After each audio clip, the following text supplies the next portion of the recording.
Boa tarde, turma. Vamos lá. Vamos começar aqui com nossa aula de nexo de causalidade.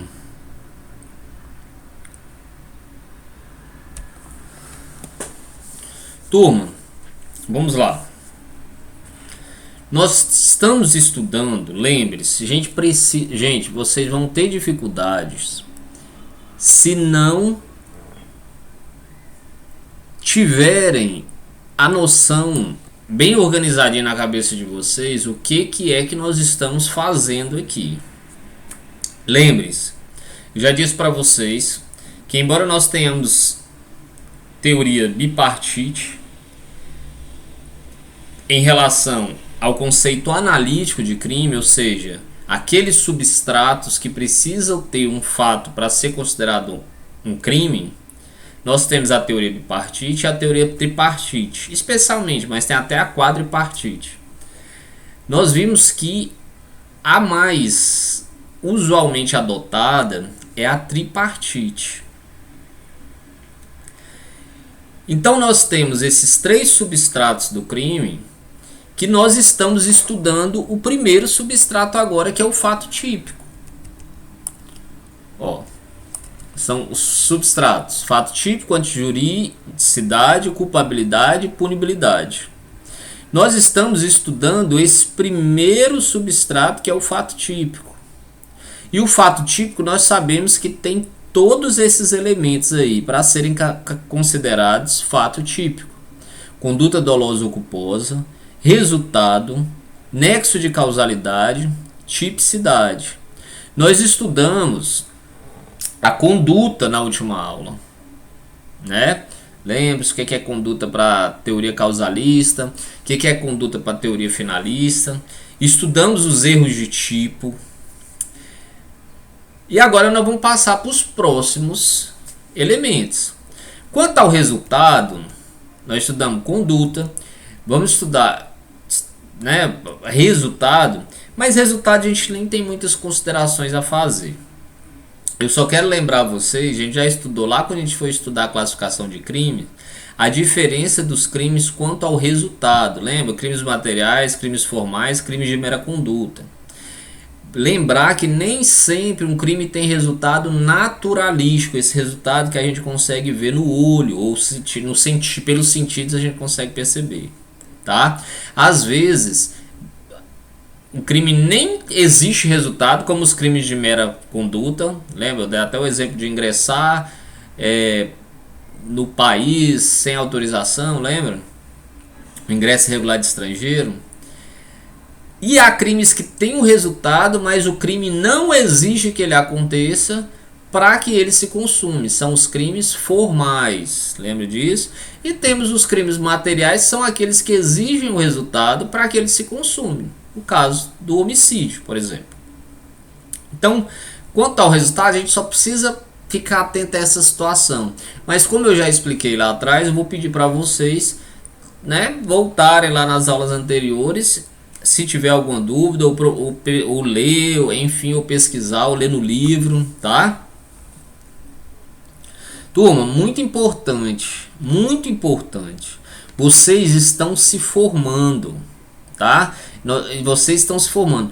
Por mais que eu dê uma aula aqui, por mais que eu tente aqui abarcar todas as situações, eu não consigo. Vocês precisam ter a iniciativa de ler, de pesquisar, de pegar um livro, de ler artigos na internet, fazer pesquisas na internet, tá?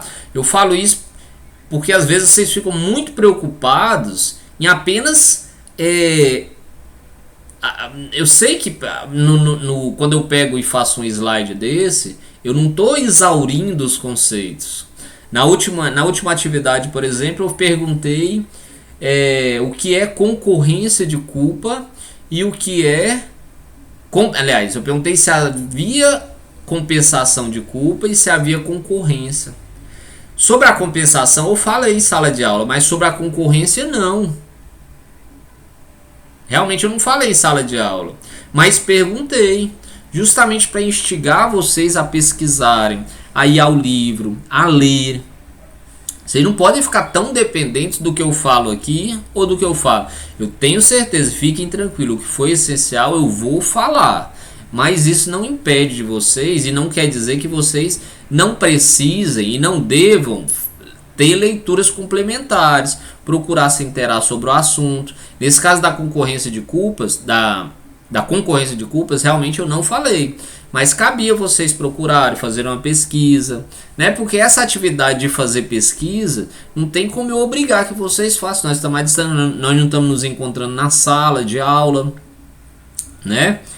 Mas é importante que vocês façam. Vamos lá. Turma. Só para eu acompanhando aqui o horário. Resultado, então, tenham claro com vocês essa diferença: crime formal, crime material e crime de mera conduta, tá? Nexo de causalidade, gente, isso aqui dá tanto problema, mas vocês não terão problema se acompanharem o nosso raciocínio aqui passo a passo, tá? Eu sei que pode parecer complicado.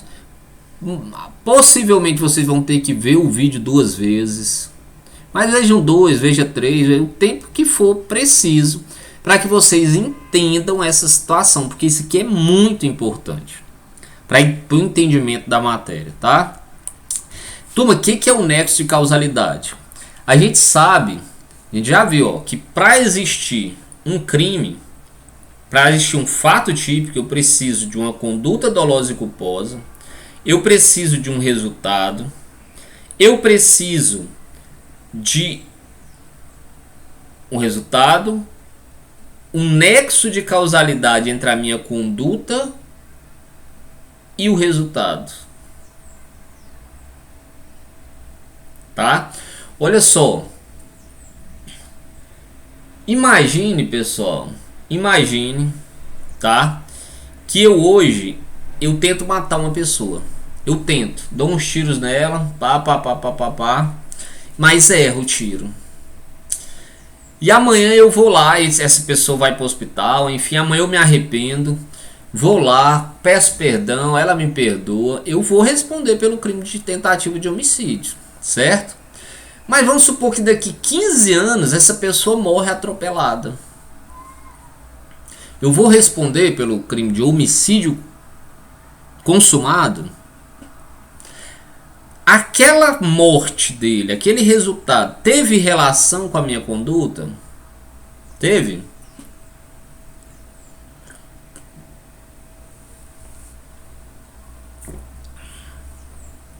Não teve, né?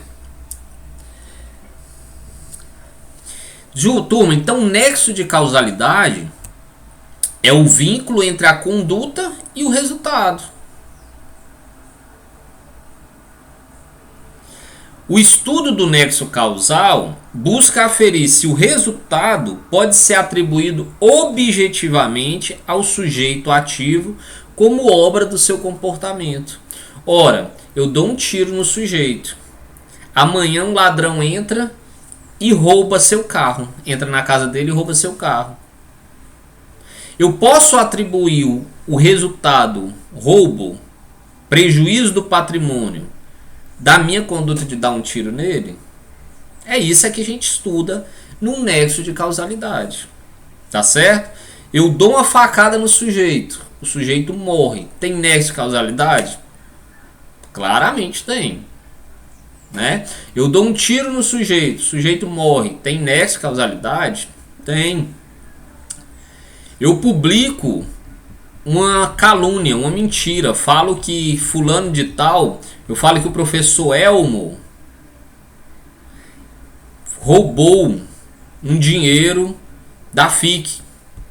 Só um exemplo, viu, pessoal? Eu posto no Facebook, no Instagram, todas essas informações. Eu tô caluniando o professor Elmo. E aí ele tem um dano à sua imagem, porque muitas pessoas olham aqui e ficam pensando mal do professor Elmo. Tem nexo de causalidade entre a minha conduta e o resultado dano à honra dele?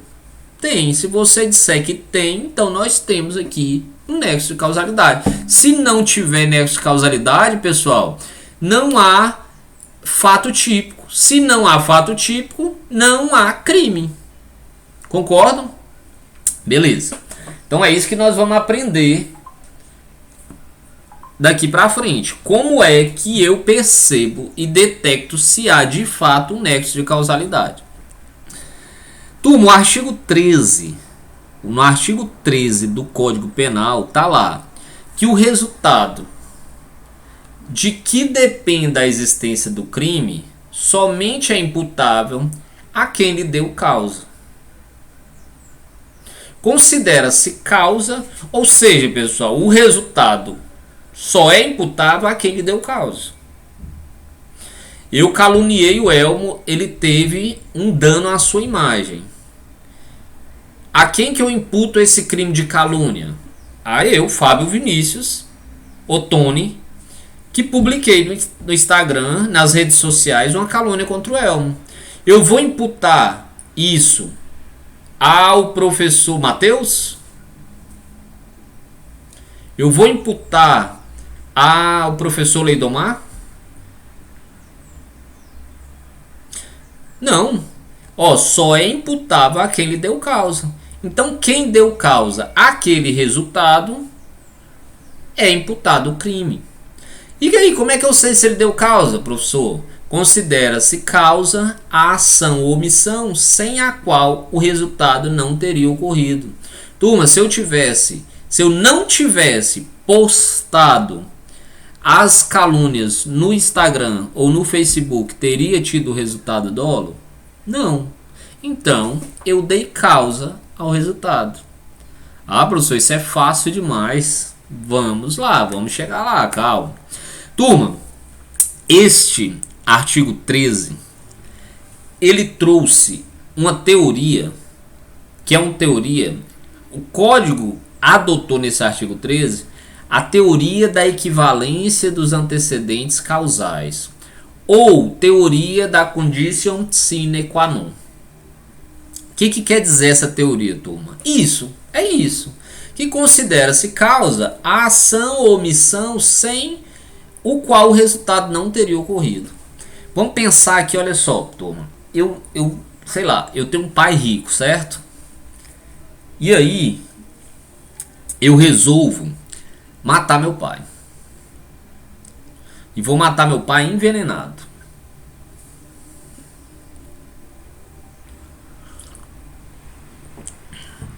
Eu vou, compro um pacote de veneno de rato. Peço para uma vizinha minha que tem um bolo muito bom que meu pai adora. Peço para uma minha vizinha fazer o bolo. E convido meu pai para vir amanhã comer o bolo na minha casa. A minha vizinha faz o bolo pro meu pai. Eu misturo o veneno no bolo.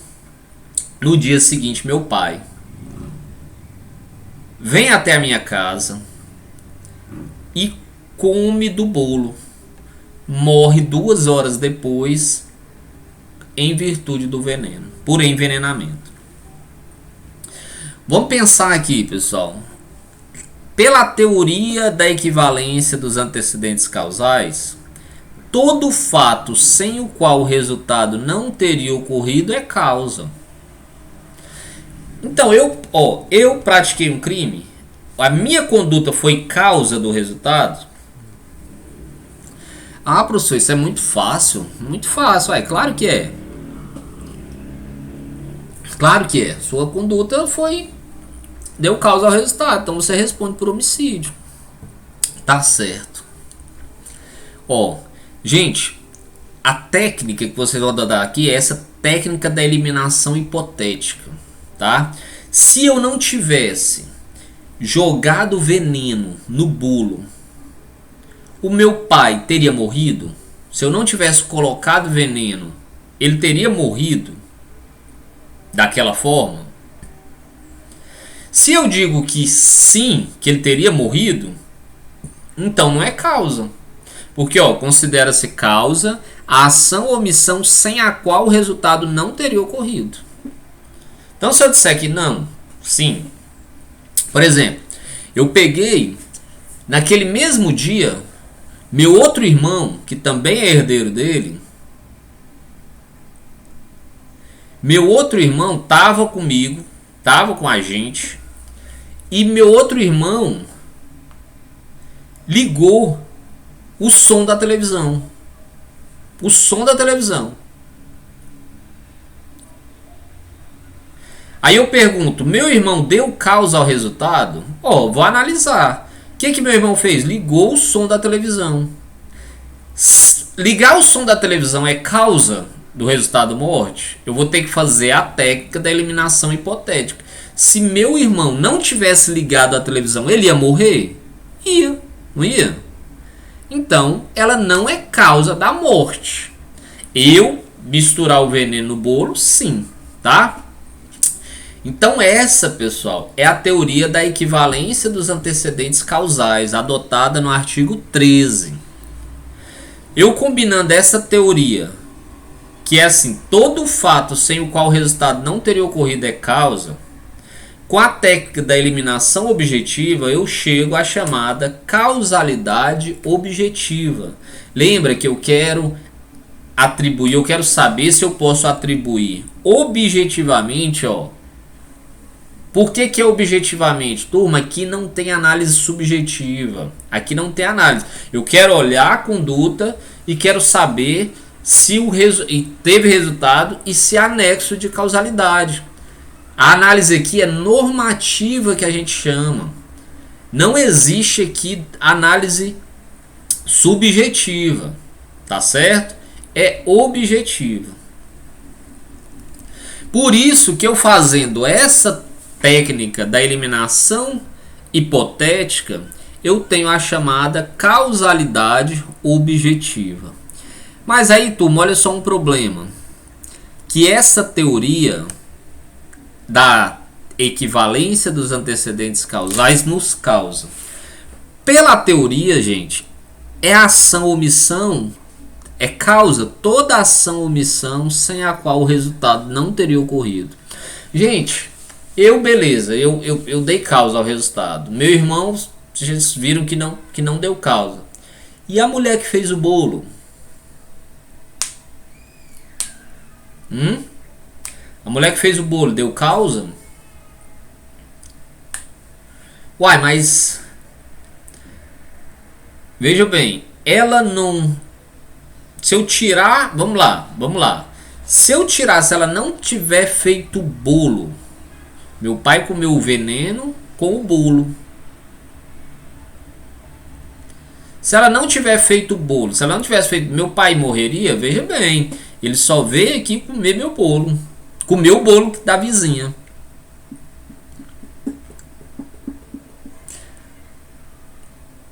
Se eu tirar, se ela realmente não tivesse feito o bolo, ele não ia morrer nessas circunstâncias. O dono da fábrica em que fez o veneno do rato, se ele também não tivesse feito o veneno do rato, veneno para rato, eu também não teria, meu pai não teria morrido naquelas circunstâncias. Minha mãe, se ela não tivesse casado com meu pai e ter feito um filho como eu, não teria acontecido essa morte. Então minha mãe também deu causa ao resultado. Gente, percebe, meu avô, se não tiver, tá entendendo que a gente pode regressar ao infinito? Por isso, pessoal, por isso que aí que entra a análise do dolo e da culpa, de acordo com a teoria finalista. Lembre-se que nós adotamos no nosso Código Penal a teoria finalista, que faz a análise do dolo e da culpa, ainda que no fato típico. Por isso que o direito vai limitar essa análise apenas a quem agiu com dolo e ao menos com culpa, dependendo do crime. A gente sabe que para ser punido por crime tem que ter previsão legal de punição por culpa, tá certo? Então nós vamos ter que fazer essa análise. Por que, que a boleira não responde? Porque a boleira só tinha a conduta dela era juntar farinha de trigo, ovo, voltar a dar um fim, que era fazer um bolo. Agora, se ela tivesse conhecimento de que eu queria matar meu pai e ela fizesse um bolo sabendo disso, aliás, se eu pedisse para ela e ela falasse, eu vou te ajudar, eu vou fazer um bolo aqui, você mistura, aí é diferente. Mas nesse caso ela não tinha conhecimento, ela só fez um bolo. Fazer um bolo não é crime. Mesma coisa o dono da fábrica que faz o veneno. A vontade dele é fazer um veneno para rato. A vontade da minha mãe, ao casar com meu pai, era ter um casamento feliz e ter filhos. Então, essa regressão ao infinito, pessoal, ela fica limitada ao dolo, a existência de dolo e pelo menos culpa, tá? Turma, eu vou dividir esse vídeo em dois para ficar mais fácil de vocês assistirem. Vou finalizar esse vídeo por aqui